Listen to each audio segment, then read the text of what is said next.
Sitting here at work, I'm just pissed off. I haven't seen much of my son this year. I didn't get him for the summer because of this damn virus, and I'm pissed about that. At the end of September, I found out that my wife of 5 years is cheating on me. I've spent most of my time doing the FBI thing, which has been a giant can of worms with no apparent bottom. I've had this nasty woman in my house, and I have to sit there pretending that nothing is wrong, when I just want to throw everything at her and kick her out. My lawyer just keeps telling me, not yet. I haven't slept in my bed for almost 2 months. I'm going to burn that when she's gone. I've had no sex, which has caused her to accuse me of cheating. If she tries to hug or kiss me, I have to sit there and take it, even though it makes me want to vomit. When I look at her, I see bugs crawling all over her. I want her gone, but it's just not yet, not yet, not yet. There's not much left to burn on my fuse. It's like being locked in a big room with someone, and there's just a table there. The room echoes, and they start tapping on the table, tapping and tapping, until you just want to flip the table and strangle them. I can't even talk to anybody about it right now because it's always not yet, not yet, not yet. I'm angry at myself and disappointed in myself for putting myself in this position, to let someone do this to me again. I just want this to be over. And I miss my son. I got home late Sunday. It's a 1,400-mile drive. This was good. I really didn't want to see or talk to her. I was tired. I went to my chair and slept. I haven't slept well in 2 months. I've lost 15 pounds. I look and feel awful. But it was the first 8 hours of sleep I had gotten in a while. Monday, my wife tried to initiate some intimacy. I just cannot get it up for this woman.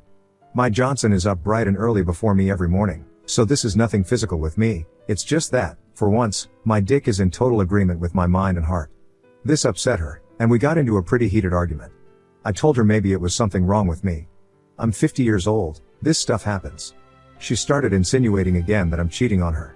She said that I'm not being a good husband. I haven't been intimate with her in over 2 months. I haven't told her I loved her in over 2 months. Clearly, I'm doing something behind her back. I mean, she tried to gaslight me. Yeah, I was doing something behind her back. I was piecing everything together. D-Day for me was September 25th. I work in collision repair, specifically on the vehicles considered train wrecks. On September 25th, I wound up cutting my leg open on a truck I was working on. That was a trip to the emergency room. I got 5 stitches inside my leg and 34 stitches on the outside. It was pretty bad. I got put on some hefty painkillers, and there was no way I was going to drive. So, I called my wife. No answer. Called 5 minutes later. No answer. Called again, no answer. Texted her, babe. Pick up, I need you. Call me. Called her again, no answer. More texts. Nothing. About an hour and a half of this. So, I got an Uber to take me home. We turned onto my street, came in view of my house, and she was standing in our doorway, completely kissing the GM of where she works. I told the driver to stop. This wasn't a peck, folks, they were deeply kissing. She was supposed to be at work.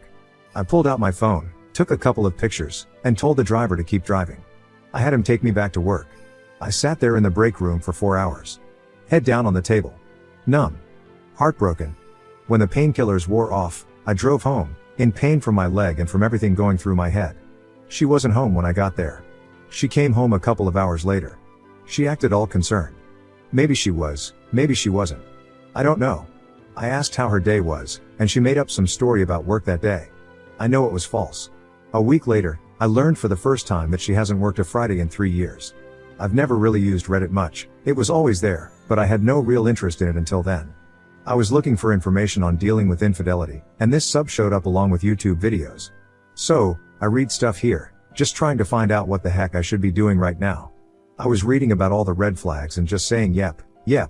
Well, that fits her to a T. Always on the phone. Always texting. For some reason, can't answer my calls or texts. She had no idea until last Monday that I had sat in the emergency room trying to call her, texting her. In 2 whole months, she had not looked at our chat log. At all. She was yelling at me that I need to be a better husband. That I'm not doing enough for her. I got so upset, I grabbed my phone, opened the chat log, and shoved it in her face. Showed her those unanswered texts. I rarely raise my voice, but I yelled at her that the one time I needed her to be there for me, I got ignored. She pulled out her phone, looked. Then she left the house for a couple of hours. When she came back, she apologized and then lied right to my face. Oh, she had a hard day at work that day. Didn't notice because she was so busy. The truth is she didn't know about the calls and texts because she was too busy with her boss in my house to answer her phone. In the time between that day and now, I've snooped her phone, her laptop, and her iPad. I learned I could look at all her stuff from one of her old phones. I've installed cameras in the house. I had her served yesterday. For those asking, I wasn't in a good state of mind to write about it yesterday. Still not really, but I will get it off my chest. I woke up and left the house, got myself some breakfast while waiting for her to leave for work. Rented a truck, went back home, and changed the locks. My friend and her husband came over, he brought a friend, and we packed up her things. We loaded up our bedroom furniture that I got her as a wedding gift, my couch, my dining table. Just all the furniture she defiled. Took it to storage. Put all her clothes in garbage bags. Was going to throw her dirty clothes in with the clean, but my friend wouldn't let me. We got done after 11 a.m. Around lunchtime, I bought flowers and chocolates and went to her work. I went in, gave her the flowers and candy, gave her a big hug and a kiss. She was all smiles and blushes. Her coworkers were doing the that's so sweet thing. I told her that I would love to take her to lunch, but I had to go get a checkup on my leg, but to not make plans for the night because I wanted to give her a night she would remember. I gave her a goodbye kiss and started walking out. At this point, I'm going to start calling her GM, Tom or Foot. As I was leaving, I saw her boss and gave him a big smile and said, "Hey, Tom, how are you?" Gave him a wave and left. Then I went and got some lunch. At 2 p.m. a deputy would be walking into my wife's work to serve her. At 2 p.m., I was standing in front of Foot's house. I texted him the picture I took on the day I caught them. I took a selfie in front of his house and sent that too. I knocked on the door and Mrs. FT answered. She knows me a bit from parties and things my wife's work had. I told her that my wife and her husband were having an affair. She didn't believe me. I showed her that first picture I took and I showed her a selfie they took while my wife was with him on my couch. And she slapped me. I just stood there and she started crying. I gave her a thumb drive with everything pertaining to my wife and her husband that I had. I told her my wife was cheating on me with multiple men, get checked for STDs. I gave her my lawyer's card and my number. Then she asked why I was doing this to her. And to be honest, why did I do that? I hurt her pretty badly.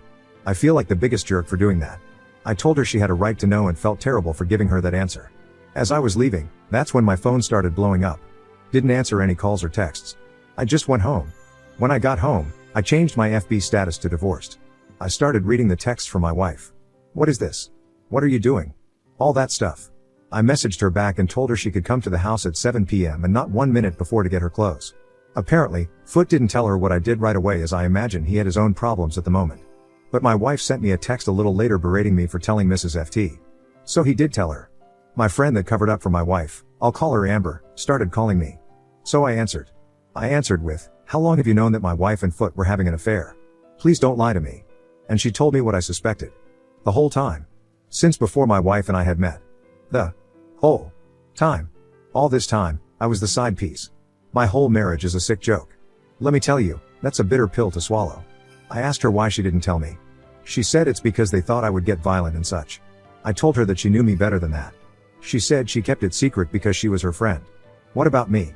Wasn't ya friend? I asked her if she knew her husband was cheating, wouldn't she want me to tell her? As a friend, wouldn't I be obligated to let her know something she should know? She said yes. So I hung up and sent her pictures my wife had taken of her and her husband and texted her back with my lawyer's number and said that my lawyer has everything I know. Then I told her never to contact me again. At about 4 p.m., my wife showed up at the house and found out about the locks. She started banging on the door and yelling. I didn't answer. She tried calling again. I turned my ringer off. Then she broke a window and left. At close to 7 p.m., 2 deputies parked out front. One is one of the people that helped me move stuff earlier. His wife showed up, also my friend. 7 p.m. rolls around and my wife showed up. She looked pretty subdued. Pretty sure she and Amber had gotten into it by then. I gave her her clothes, the storage key and address, my lawyer's card. Told her that all contact with me will be through her. My wife started with the "I love you" crap. We can work this out, she's sorry, she loves me, a mistake, she doesn't love them, it didn't mean anything. I just pointed at my lawyer's card. She said that it's her house too and I can't kick her out. I told her it's my home and that she literally made a mistake that cost her it. This is when she got really loud. All the "I love yous" turned into "I hate yous" and insults. The deputies turned on their lights and neighbors had come out to watch the drama. I remained fairly calm and had my hands at my side through this. She kept screaming at me. I think she might have been drinking. She started crying that she had nowhere to go, and when I told her that I don't care. Well, I learned something new about my wife, she can throw a right hook. Gave me a fat lip and a bloody nose. I didn't move. I just stood there and let her do it. She tried scratching my face. The deputies restrained her. I declined pressing charges. Told them to just make her leave. They filed an incident report so I could get a tro. Actually, I'm glad she did that. When she left I went back in and while I was cleaning myself up, All that stuff I should have been feeling for the last 2 months started to hit me. I'm pretty exhausted right now. I thought I would feel better after this all got out. I don't. I'm not someone prone to crying, but I've been doing a lot of that since last night. There are almost 600 unanswered texts and calls on my phone and growing. I'm going NC with our mutual friends. I don't want any of them trying to mediate things. I'll sort them out some other time. I didn't call my son last night. I've always called him every night. I'll tell him tonight. He'll probably not be upset by the news. He wasn't fond of her. I met with her and her lawyer today. I didn't get everything I wanted, but I got enough. We signed for an uncontested divorce. It will be official in about 2 months. That's the good news. I feel some relief from this, but I'm really sad about the whole thing. First off, she did not, or could not, look at me through almost the entire proceeding. I'm not going to pretend to know what was going through her mind, but I would like to think she didn't have the courage to look me in the eye. She got a decent lawyer, at least he knew he got handed a challenging case. They asked if reconciliation was possible, and we did dangle it, even though it is not possible.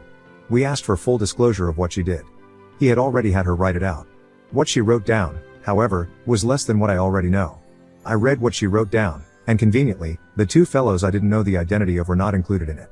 My lawyer produced stills from the camera footage. Who's this? And who's this? Well, she wasn't very forthcoming with him either. They asked us to step out. We did. I didn't catch every word, but he didn't sound too pleased. When we came back in, I got a more truthful version. The 2 guys were online hookups and very recent. She'd been having an affair with Foot for more or less the whole time I've known her. She said she broke it off with him some time after I proposed and until about a year into our marriage. I think I believe her on that. I mean, I shouldn't believe anything she says, but I did ask if she was ever faithful during our marriage. She started with FP, my coworker, Amber's husband, on July 4th of 2019. We had a 4th barbecue and she was intimate with him then, at my house. While I was there. She said she didn't love him, she just got off on it. During this year, she just got bolder and started hooking up with random guys from online sites. I'm pretty sure she probably had some parking lot hookups and such, but I didn't press on that. I asked the attorneys to give us the room for a bit because I wanted to ask her some private questions. They walked out. I asked her why. Not why she cheated, but why she married me. Why didn't she say no? She said she loved me. Hey. Great way of showing it. She wanted to be married. She wanted the security. I was good in bed. But she's loved Foot for 10 years. He wasn't leaving his wife and her clock was ticking. So I was a backup plan basically.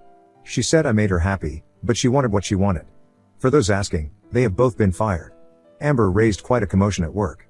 I didn't need to make a fuss about anything. My soon-to-be ex-wife is living with her parents. I don't know what Foot and Mrs. FT are doing. I was told it is none of my business. I think he is trying to stay married. If he stays married, I may have to confront him. I asked if there was anything else I ought to know. She told me she had an abortion 2 years ago because she didn't know who the father was. Wow. That was a low blow. In the beginning, we tried to have a kid, but we opted for the quit trying and enjoy the intimacy approach. I would have loved to have another kid.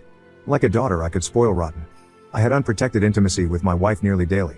There's a huge chance this child was mine. I will never know. This was enough to make me get up and walk out. Y'all can talk about a bullet dodged. I'm just thinking she terminated my child.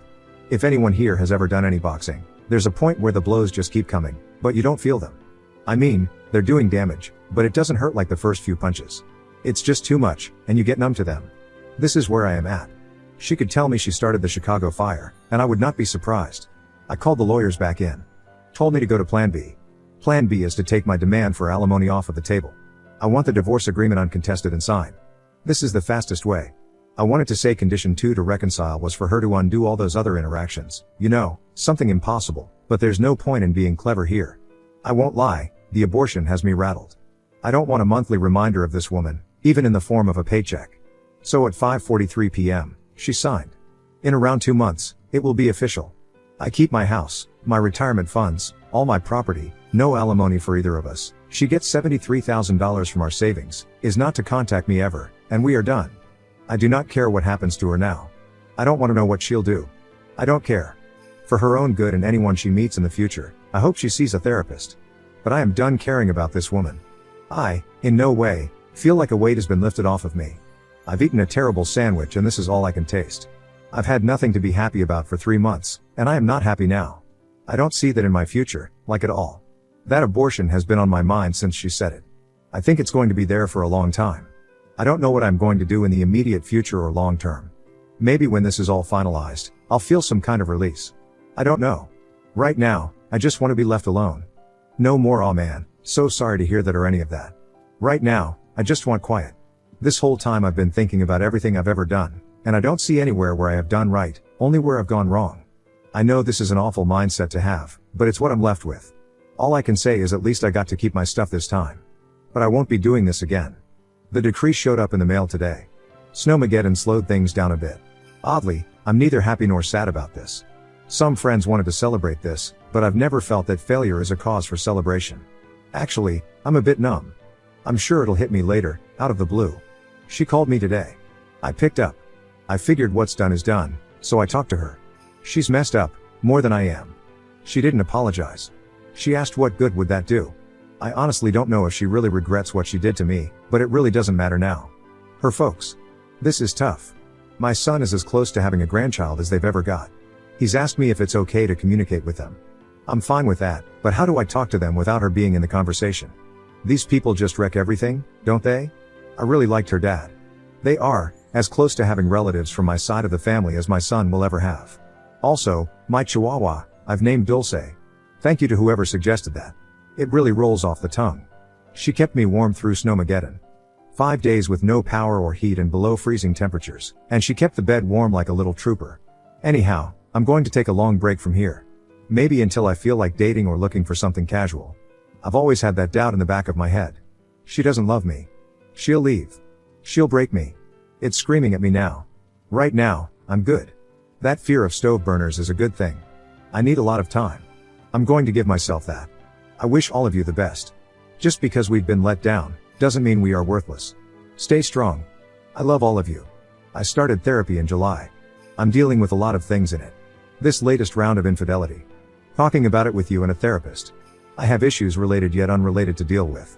To put it bluntly, I want to reconcile with my sister. She is all I have left. I honestly wonder if I have the courage to do it because I've held a grudge for so long.